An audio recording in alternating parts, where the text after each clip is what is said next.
Archaeodeath.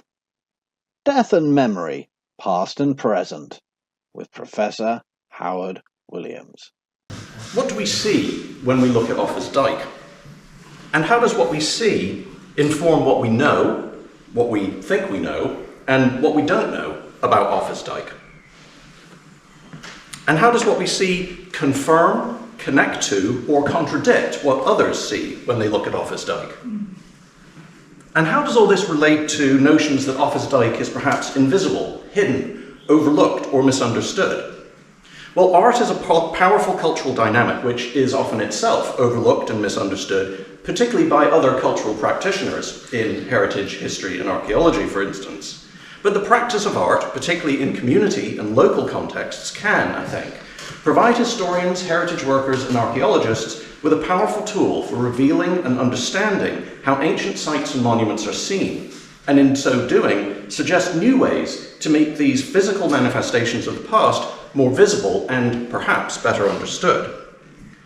So first, an introduction. I'm an archaeological illustrator, and for much of my career, the work that I've been producing has been fairly standard.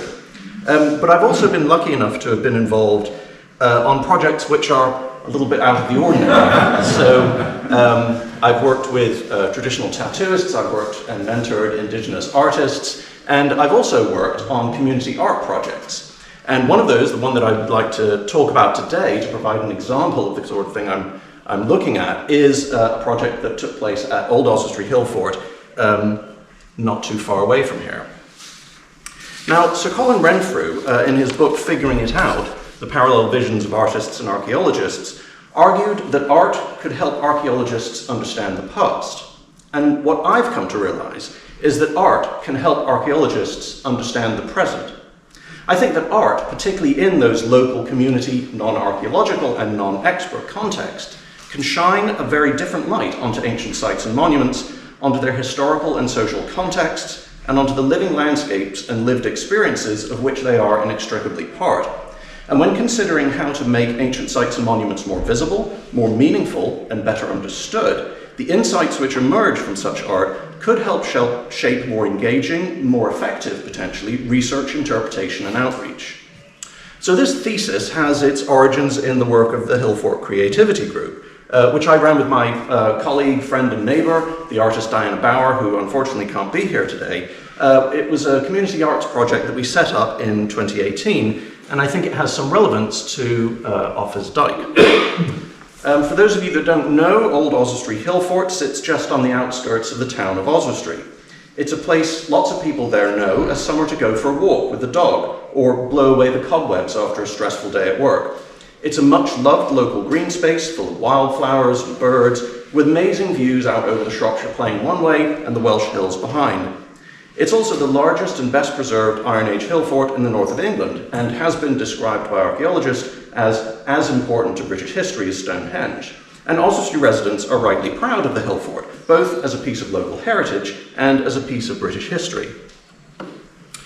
In 2014, when it became clear that Shropshire Council was prepared to permit housing development almost right up to the flanks of Old Oswestry Hill Fort, a local campaign was launched called Hands Off Old Oswestry Hill Fort, or WHO, to try and stop this. Local artists, including myself and Diana, enthusiastically joined the campaign. By 2016, as the campaign grew ever larger and more vocal, there was a huge amount of creative material associated with the campaign. Paintings, drawings, tapestries, sculptures, cartoons, t-shirts, posters. And Diana decided to organise an exhibition of some of this material, both in Oswestry at the Willow Gallery, in Aberystwyth, and then back to Oswestry again in its library and other. Is this the thing? Sorry to interrupt you. No, not at all. I have no idea which one of these. Okay.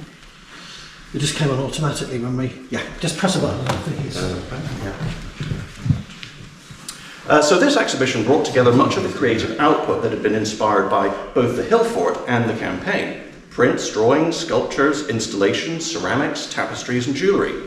The diversity of artistic responses highlighted and celebrated the green open spaces of the hill fort, its wildlife, its views and landscape, and its history, archaeology, and folklore.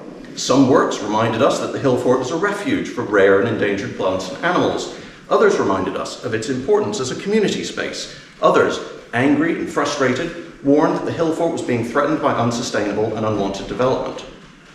The exhibition made clear how important the hill fort was to local people, an importance that was interestingly quite separate from the objections brought by the hill fort protests.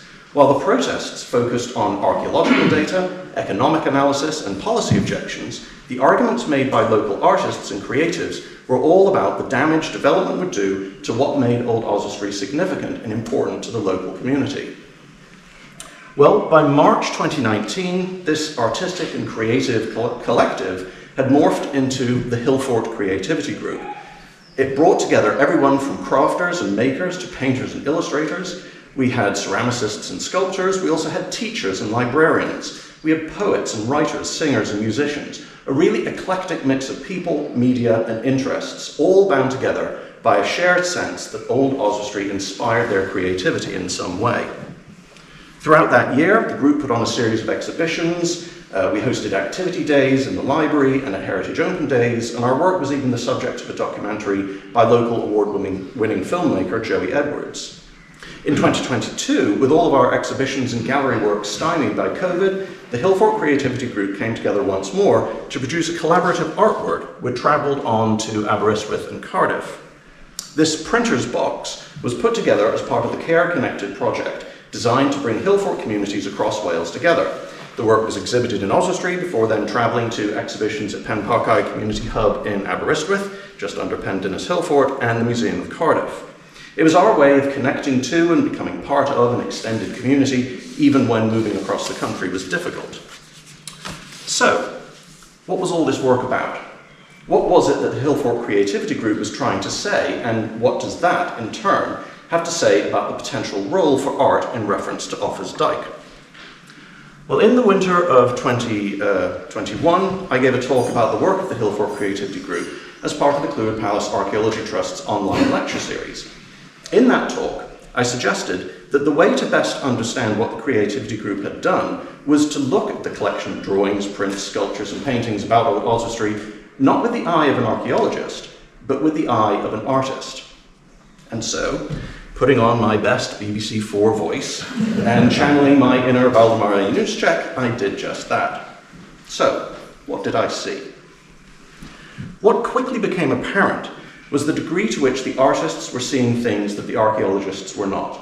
They were seeing Old Oswestry much less as a hill fort and much more as a hill. In these drawings by Diana Bower, Old Oswestry is a feature in the landscape, half hidden behind a hedgerow and some trees, blending in with the rolling fields, hazy against the winter skyline. In her drawings, Old Oswestry is a shape, not a place. It's landscape, not a site. Special because it's part of the day's walk, not special because it's part of the past. Diana often describes her art as part of searching for the intangible in the landscape, and that's exactly what she's captured here. The hill fort, despite its size, despite its antiquity, despite its importance, as intangible, unrecognised, even invisible. Once you know what it is, of course, it's impossible not to see the hill fort from the lanes and fields around. It is forever tangible, forever recognised and visible. But without that knowledge, it's just another funny-shaped hill. This secret knowledge, this ability to see what isn't there within what is there, can turn landscape into history and turn a hill into archaeology. Landscape paintings can be like portrait paintings, not just showing you a picture of a place, but exposing something of its personality, its psyche, what's hidden. Here, the artist Rob Bower has mashed up two very archaeological ways of looking, the aerial photograph and the artifact illustration, to peel back the surface and give us a taste of that secret knowledge. Like ghosts, the trace outlines of swords and axes and torques haunt the fields around the hill fort. But the title of the painting isn't a statement, it's a question. What does lie beneath? The ghosts here are only a suggestion, perhaps, even a wish, elusive and phantasmagorical like all secret knowledge. And it's quite a melancholy painting too, with the autumnal browns and yellows and the ghostly artifacts lost in the landscape, their edges dulled and their brightness dimmed by time. But their dullness is contrasted by the solid, sharp-edged wedge in the top right, the bleak arrow of a housing development, cutting through the rounded organic shapes of the field aimed right at the heart of the hill fort. No ghostly, hidden, suggested blade this. This threat is all too solid, all too present. Even at their most literal, most representative, there's a quality of hiddenness in paintings of the hill fort. Here, John Smout manages to reduce the scale of the hill fort to nothing more than a crease on the horizon, upstaged by the stylized, almost abstract corduroy of the fields. Like Bruegel's Icarus, the importance and significance of the Stonehenge of the Iron Age is lost amidst the artist's carefully constructed but entirely artificial landscape. The treasure Rob searched for in his painting lies here not beneath, but hidden in plain sight. And so what I see here is that even after years of creative observation and a lifetime of artistic familiarity, the hill fort, that is, the ancient monument, the archaeological site, remains in these works both unknown and perhaps even unknowable. These are views of the hill fort that could not be less hill forty. What a contrast, then, to this drawing by Holly Hayward. There's nothing hidden here, nothing unknown, nothing unknowable. This is a drawing which wears its heart very much on its sleeve. It knows what it thinks, what it feels, and it says it without resorting to abstractions. Everything about this drawing is visible.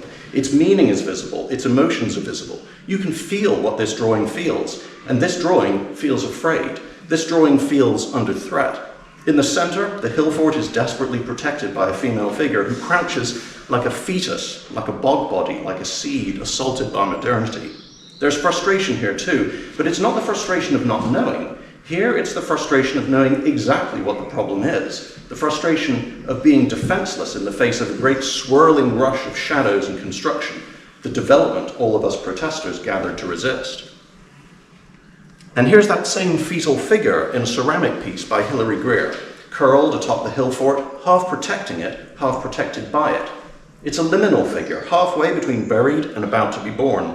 Clothed in green and brown, like Rob Bower's fields, it's nature, an embodiment of the place, as the title tells us, but also embodied by the very substance of the place. And look, here's that female figure on the hill fort once more, this time in a political cartoon inspired by the 19th century satirist James Gilray. Again, the figure is assaulted by modernity, here in the guise of a great greasy-faced serpent oozing insincerity, money spilling out of its pockets, accompanied by a court of tin-pot politicians and creeping county council worms. And all the while, the earth-moving sting in its tail, waiting to strike. Know that I am defended, the female figure on the hill fort insists, facing down her giant enemy. But by whom? Perhaps old Oswestry is defended by the cloak of Rob's autumnal hues, of Diana's trees and leaves. Perhaps she is defended by the grazing sheep and the barking dogs in John Smout's fields. Or perhaps, as in Alana Piercy's painting, she is under the guardianship of the crows who wheel watchful far overhead above the ramparts and the ditches, the trees and the ponds, keeping a careful eye on archaeologists and artists alike. These paintings and drawings tell us something very important about how people galvanized by the campaign to protect Old Oswestry saw both the hill fort and the campaign. We can see in them quite clearly that the hill fort is defended, but not by words or trowels, not by mere petitions or data or protests, but by something far older and far more fundamental. Old Oswestry in these images is defended by a sense of what is right, by a sense of natural order and natural justice, by something which is perhaps as deep and old as time itself, as much part of the fields and trees as ditches and ramparts. There's a sense of emotional confidence in these works too. The artists here know exactly how they feel, know exactly what they want to say, and aren't in any way afraid to either feel it or say it. If the hill fort comes across as invisible and hidden, then the spirit guiding the campaign to protect it comes across, ironically, as solid and unashamed. And if anyone doubts whether the meaning of these works was fully appreciated or understood by non-artists, whether, for example, archaeologists understood what these works were saying, then check out the cover to Tim and George Nash's book about the archaeology of the hill fort. This is no archaeological, scientific, or technical image. It's a creative one. We may not want to judge a book by its cover, but we certainly want our covers to speak for the book. And here, the choice of Alana Piercy's creative image rather than an archaeological one, frankly, speaks volumes. And if you're looking for a summary, a grand conclusion to the creativity group's work, then perhaps this is it. Here, nestled within the compartments of the printer's box, inside their own COVID bubbles, are miniature representations of how each member of the group saw Old Oswestry. Green, brown, threatened, defended, big, small, living, slumbering. This box sums up 6 years' worth of creative engagement with the ancient monument, the coming together of a rich and diverse collection of emotional, personal, sensory and material information about the nature of site and setting, community and continuity, environment and economics, people and place. Each work part of a much bigger whole, each set of perceptions related to a dozen others, each artist and their work separate and independent, yet connected. So I think what we can see in this bringing together of art and archaeology, this collaboration between artists and archaeologists, is a real insight into the range of meanings attached to Old Oswestry by local people and those who regard the place as special, in some way theirs. It all comes very close to embodying the notion of a spirit of place for Old Oswestry, an emergent sense of identity drawn from layered social, cultural and personal engagements captured and reflected in art. Now, for us as archaeologists and heritage workers, this spirit manifests a particular kind of insight, providing crucial context for our own specialist engagements, helping to answer the question, why is this place important to local communities? In other words, not what was Old Oswestry in the past, the kind of question that Colin Renfrew was suggesting that art might answer, but what is Old Oswestry in the present? And I think that the work done by the Hillfork Creativity Group has revealed a whole network of otherwise invisible meanings that underpin the complex relationships which communities have with their ancient heritage right now. If policy-making bodies and organisations at Old Oswestry wanted to tap into those relationships, then paying attention to such creative work would be a good way to start.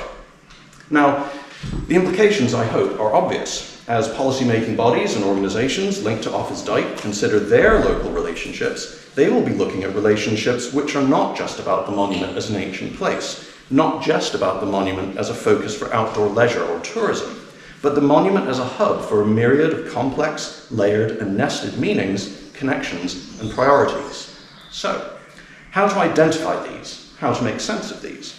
Well, paying attention to the work produced by creative engagements with dykes could be a good way to start, a good place to look for evidence as to how those complexities intersect with other complexities, the ecological, the legal, the political, the practical, yes, even the archaeological. So to give a sense of what potential there might be in these kind of engagements, I put together a small exhibition containing recent artworks inspired by Offa's Dyke. The fact that this collection exists at all demonstrates that there are creatives out there right now looking in interesting and perhaps unexpected ways at Offa's Dyke and other linear earthworks. Nick's photographic sequences, for example, give us a walker's sense of context, setting multiple views on, along, from, and towards the dyke and its associated path within a human landscape that is both fragmented and yet continuous. What is and isn't the dyke in this context becomes blurred by other histories and other events. Dyke to path, fence, hedge, town. Dyke to style, castle, house, statue. But these sequences are more than simply travelogue. They are chronicles of experience tempered by time and circumstance, by interest and intersections which shift and change like the passing of summer clouds. Here, Offa's Dyke is what it means to be at Offa's Dyke, in that moment, in that place. It is something bigger than the viewer, impossible to capture in one image, and yet at the same time, small enough to be personal and be part of, and connected to, other things even bigger than it, sky, landscape, and history. For Diana, the dyke is also a focus for things big and small, the big needs of ritual and remembrance, and the small tokens of feathers placed into fence posts, the small actions of people in their tiny times, and the big cycle of lives other than our own. For Freya Evans, too, there is a contrast in her poetry between big and small time, the quick-step generation of birds and the slow passing of human endeavour. Which outlasts which? The wren knows that we in our cooking fires, our construction, and our tree felling will vanish into the folds and veils of history, but that the rock and earth will endure. She knows, too, that she will flit into the shadows of ancestry herself, yet her descendants will survive. And in these two works, Offa's Dyke is the focus for cycles and circles, big and small, which generate an ecosystem of other meanings, other importances. When Howard and I worked on a comic heritage trail for Watts Dyke, we tried to show how this ecosystem of meanings emerged out of the intersections, both physical and temporal, across the landscape of Wrexham. 19th century cemeteries, 20th century motels and football grounds, 18th century country houses, 11th century Motte and Bailey castles. All these are and are not the early medieval dyke, all bigger and smaller parts of the experience of the monument, all passing tokens layered into the meaning of Watts Dyke by other needs and other endeavours. So, art and archaeology, I think, often find themselves natural partners, but I think there's also a certain ambivalence, a certain hesitation, a certain nervousness on the part of both sides as to what this partnership is for, what it's supposed to do. The title of Colin Renfrew's book, although not posing quite this question, does seem to ask, can we even figure that out? What might be the value of art and creativity to archaeological work at Offa's Dyke? What might be the value of this exhibition to this conference, of poems, prints and photographs to the Offa's Dyke Collaboratory in general, or the Offa's Dyke Association? Well, I think that the real value of art to archaeology goes beyond what Sir Colin Renfrew and others had once suggested. I think the real value of the works done by the Hillfort Creativity Group at Old Oswestry, and in a small seedling kind of way, the works about Offa's Dyke in the exhibition here, is that they afford us an insight not into how people related to hillforts and linear earthworks then, but how people relate to hillforts and linear earthworks now. Not how people see and understand the past, but how they see and understand the present. And when it comes to Offa's Dyke and the issues of the present, policy, research, outreach, education, stewardship, those insights might prove to be extremely valuable. Thank you.